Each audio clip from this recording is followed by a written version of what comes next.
નમસ્કાર વિદ્યાર્થી મિત્રો, શ્રી સત્યપ્રકાશ વિદ્યાપીઠની YouTube ચેનલ પર આપ સર્વ વિદ્યાર્થીઓનું હાર્દિક સ્વાગત છે। ધોરણ 10 સામાજિક વિજ્ઞાન વિષયમાં આપણે પાઠ નંબર 18 ભાવ વધારો અને ગ્રાહક જાગૃતિ વિશે અભ્યાસ કરી રહ્યા છીએ।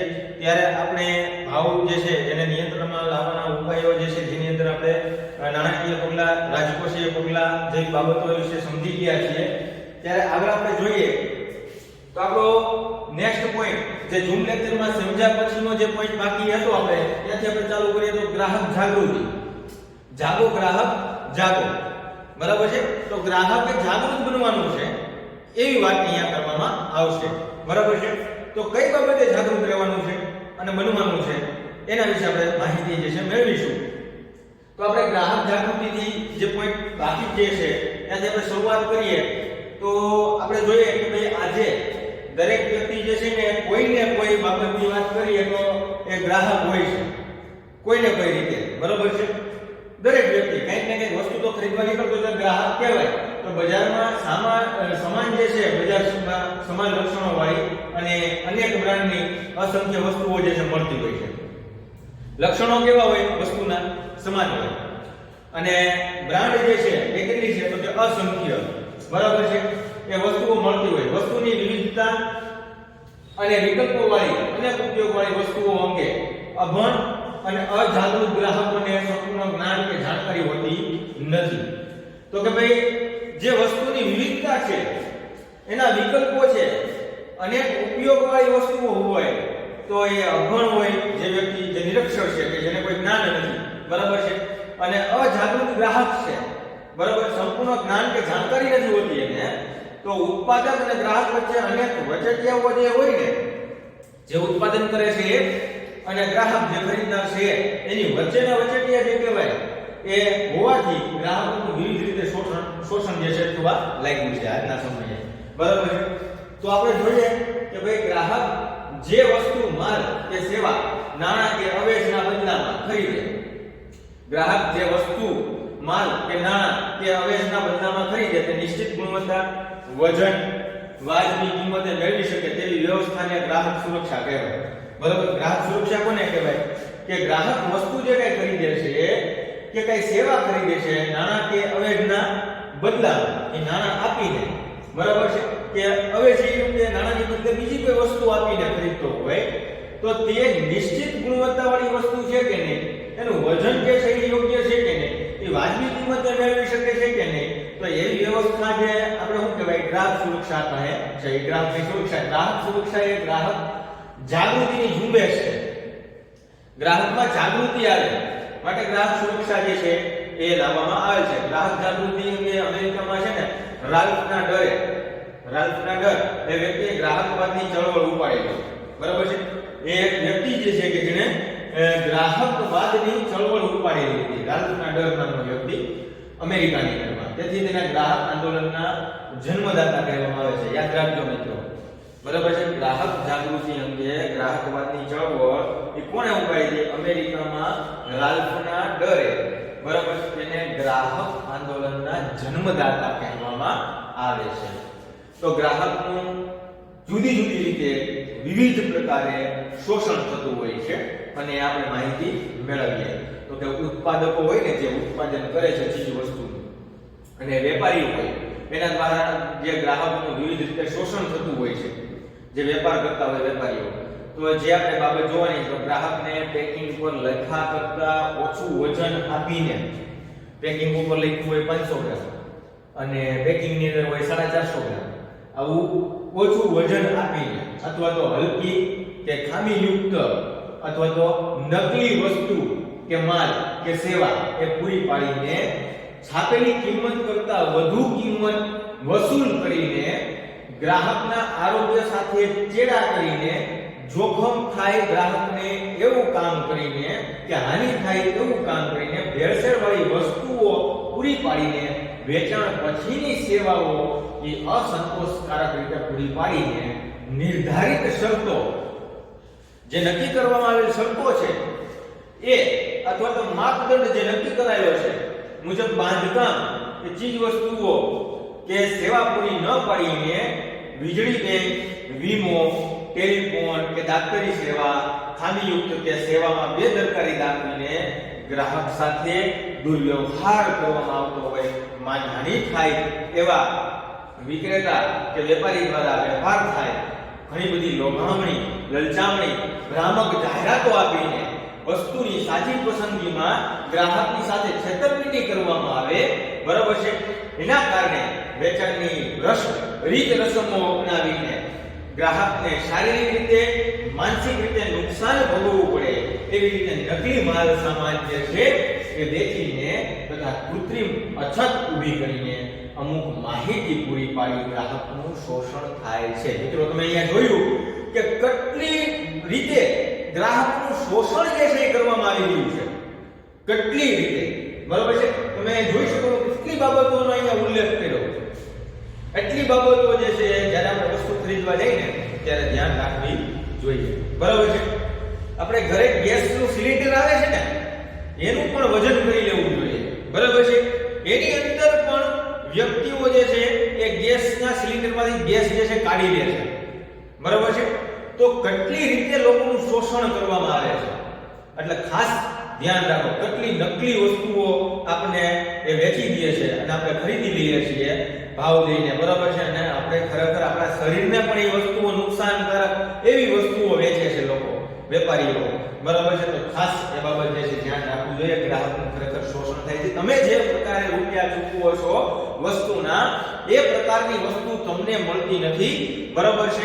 આવી રીતે ઘણી એવી લોભામણી જાહેરાતો આપવામાં આવતી હોય છે, લલચામણી જાહેરાત આપવામાં આવતી હોય છે, લોકોને ભ્રામક કરી દે એવી જાહેરાતો આપવામાં આવતી હોય છે, અને એના કારણોસર જે ખરીદનાર વ્યક્તિ જે છે એ લલચાઈ જશે, લોભાઈ જશે અને એ ખરીદી કરી લેશે, અને પછી એને ખબર પડે છે કે લે આ તો મારી પાસે વસ્તુ જે છે એ આવી મને ખોટી આપી દીધી છે, મેં જે પ્રમાણે રૂપિયા આપ્યા છે એ પ્રમાણે મને વસ્તુ મળી નથી, બરાબર છે. તમે કદાચ એવું પણ જોતા સિરિયલ જોતા હશો તારક મહેતા કા ઉલ્ટા ચશ્મા, જેની અંદર પણ તમે જોવો છો કે ઓલી દયા ભાભી જે છે સાડીનો સેલ ક્યાંક લાગ્યો હોય છે અને સાડી ખરીદવા માટે જાય છે, અને રૂપિયા જે છે એ ઓછી કિંમતે સાડી વેચાતી હોય છે, ત્યાં ખરીદવા જાય છે, સાડી ઘરે આવીને જોવે, ચેક કરે છે. જ્યારે એને ત્યાં જોઈ હોય છે ત્યારે એ સાડી જે છે એની અંદરમાં કોઈ પણ પ્રકારની નુકસાની હોતી નથી. જ્યારે ઘરે આવીને ચેક કરે છે ને ત્યારે સાડીની અંદરમાં ઘણી બધી નુકસાની હોય છે, બરાબર છે. તો આવું તમે એના એ સિરિયલ તમે જોવો છો ત્યારે એ પાર્ટ તમને બતાવવામાં આવતો હોય સિરિયલની અંદરનો એ ટોપિક, ત્યારે એમાંથી તમે શું શીખો છો? તો કે આ જ વસ્તુ શીખવાની છે કે તમારી સાથે આવી છેતરપિંડી થઈ શકે છે, માટે તમે જાગૃત થાઓ, બરાબર. એટલા માટે કહેવામાં આવે છે જાગો ગ્રાહક જાગો, બરાબર છે. હવે જોઈએ ગ્રાહકના શોષણના કારણો. શું કામ ગ્રાહકનું શોષણ થાય છે, બરાબર છે, એના કારણો શું છે? હવે છતાં એક સીધી વાત બીજી કરી લઈએ કે રાલ્ફના ડર જે છે એનો જન્મ 27 ફેબ્રુઆરી 1934 માં યુએસ માં થયો હતો, યુનાઇટેડ સ્ટેટ્સમાં, અને પોતે BA LLB કરેલ છે હાવર્ડ યુનિવર્સિટીની અંદર, અને રાજકીય કાર્યકર હતા, લેખક હતા, લેક્ચરર હતા, ગ્રાહક સુરક્ષા ની અંદર કામ કરેલું, અને પર્યાવરણવાદ, સરકાર સુધારાના કાર્યો પણ એને કરેલા હતા, બરાબર છે. આ વિશેષ માહિતી. જ્યારે રાલ્ફના ડર નામ આવે ત્યારે સમજવાનું ગ્રાહકને એની સાથે નામ જોડી દેવાનું, ગ્રાહકવાદ, બરાબર. ગ્રાહકના આંદોલન ના જન્મદાતા એ રાલ્ફના ડર, બરાબર છે. હવે ગ્રાહકનું વિવિધ પ્રકારે થતું શોષણ જોઈએ આપણે, તો કે ભાઈ જુદી જુદી પ્રકારે શોષણ જે થાય છે, બરાબર, એ આપણે જોઈ લીધું. હવે ગ્રાહકના શોષણના કારણો જે છે આપણે જોવાના છે. તો ઘણા બધા કારણો છે ગ્રાહક શોષણના કારણો. ગ્રાહક પોતે જ એક તો જવાબદાર છે શોષણ એનું થાય એમાં, બરાબર છે, કે ભાઈ ગ્રાહક પોતે જ જવાબદાર છે કે એનું શોષણ થાય છે. બીજું, મર્યાદિત માહિતી હોય છે, એની પાસે વધારે પડતી માહિતી હોતી નથી. ત્રીજું, મર્યાદિત પુરવઠો હોય છે. ચોથું, મર્યાદિત હરીફાઈ. તો આપણે જોઈએ one by one, step by step. ગ્રાહક પોતે જવાબદાર. અહીંયા તમને પ્રશ્ન એવો પૂછાય કે ગ્રાહકના શોષણના કારણો જણાવો, તો તમને મુદ્દાઓ યાદ હોવા જરૂરી છે. તો ગ્રાહક પોતે જવાબદાર. પહેલો મુદ્દો, અજ્ઞાનતા. ગ્રાહકને જ્ઞાન હોતું નથી. અજ્ઞાનતા. જાગૃતિનો અભાવ, એનામાં જાગૃતતા નથી હોતી. નિરક્ષરતા, ભણેલો નથી હોતો, બરાબર છે.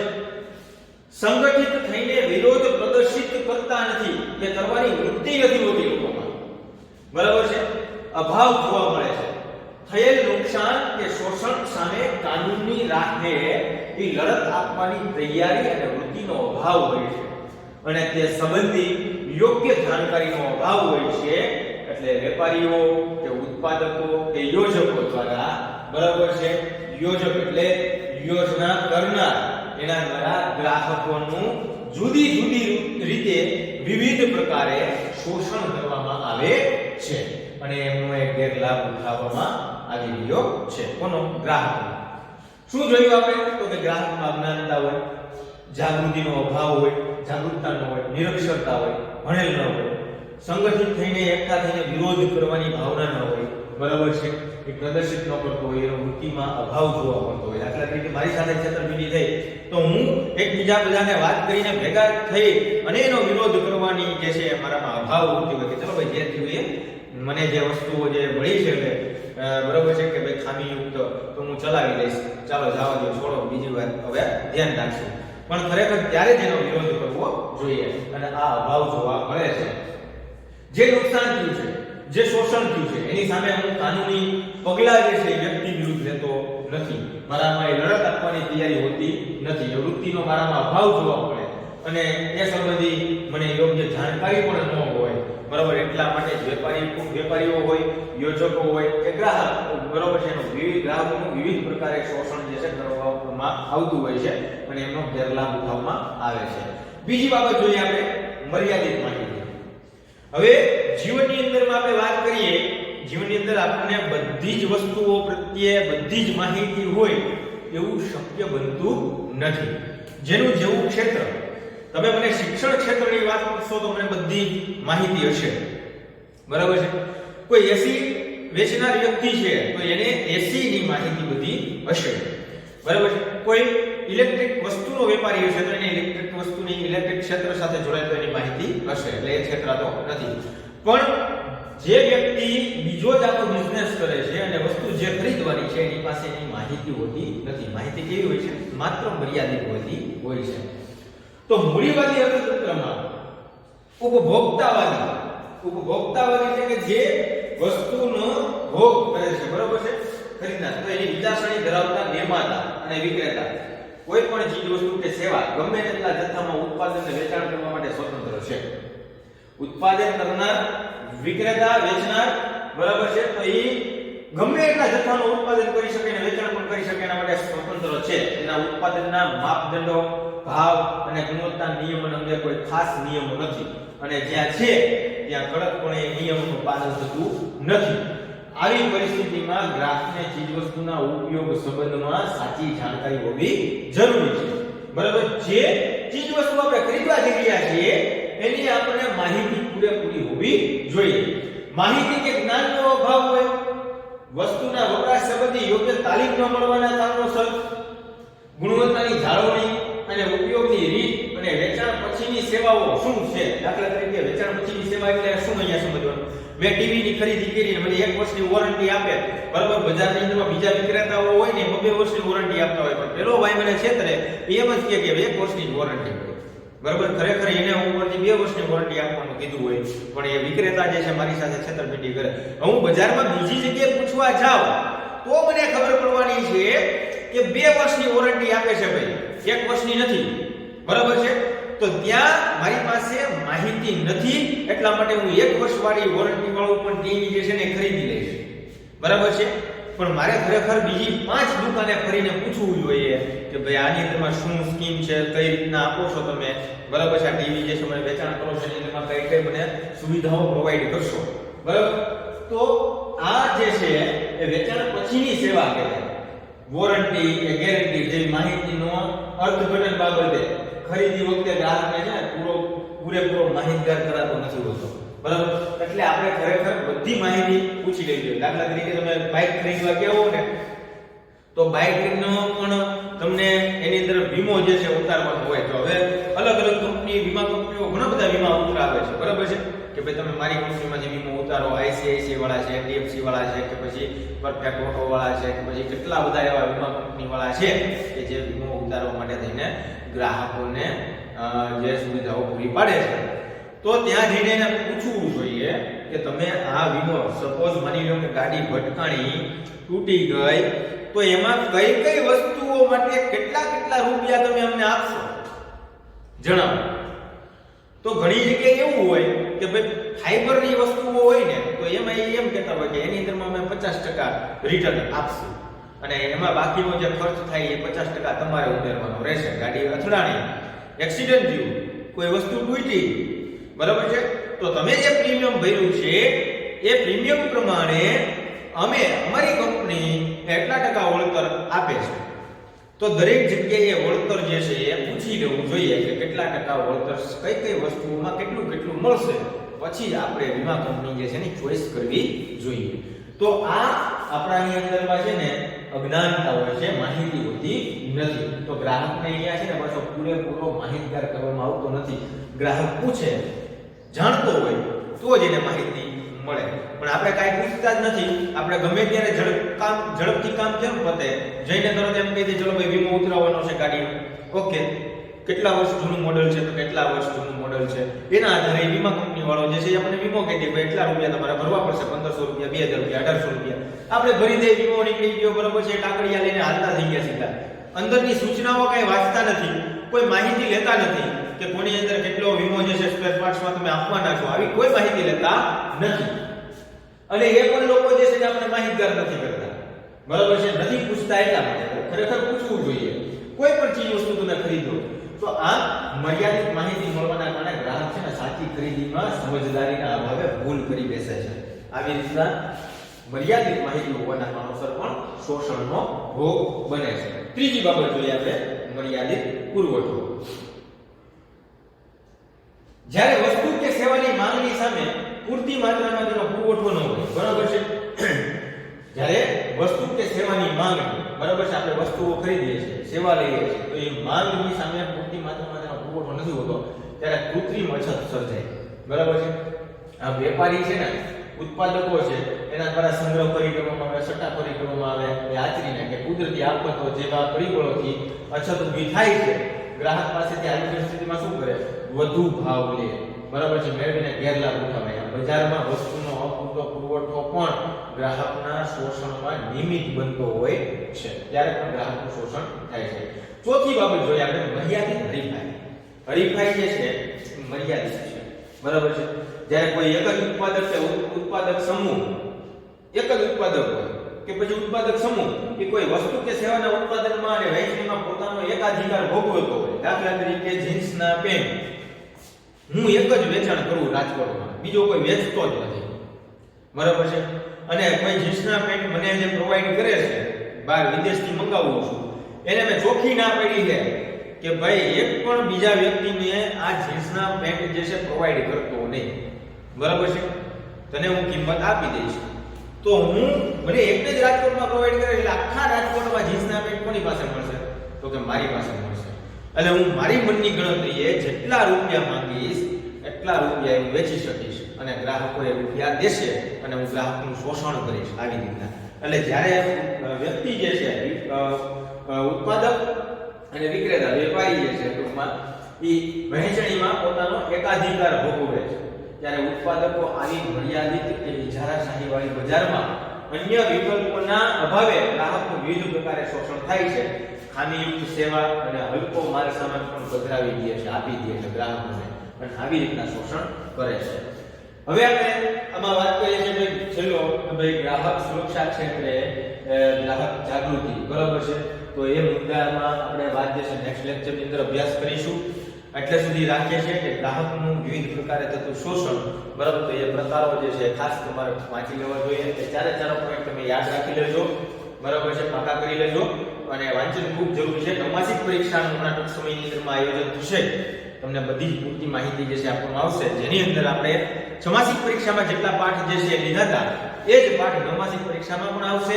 અને એની સિવાય જે પાઠ અત્યાર સુધી ચાલ્યા, જે પૂરા થઈ ગયા છે, એ પાઠનો એકાદ બે પાઠનો ઉમેરો થશે. તો એ પ્રમાણે તૈયારી તમે કરવા લાગજો, બરાબર છે. એટલે ખાસ તમને અત્યારે સૂચના આપી દઉં છું કે નવમાસિક પરીક્ષામાં જે છમાસિકમાં જેટલા પાઠ લીધા હતા એ પ્લસ હવે પછીના જે પાઠ ચાલ્યા પૂર્ણ રીતે પૂરેપૂરા ચાલ્યા છે એ પાઠ એડ થશે અને નવમાસિક પરીક્ષામાં એના આધારે પ્રશ્નપત્ર જે છે બનાવવામાં આવશે. અને તમારે પેપર આપવાનું થશે, બરાબર. તો એ મુજબ તમે તૈયારી કરવા લાગજો, બરાબર. એટલે સુધી આપણે રાખીએ છીએ. નેક્સ્ટ લેક્ચરમાં આગળ વિશે આપણે અભ્યાસ જે છે આગળ કરશું. ત્યાં સુધી બધા આવજો. જય હિન્દ, જય ભારત.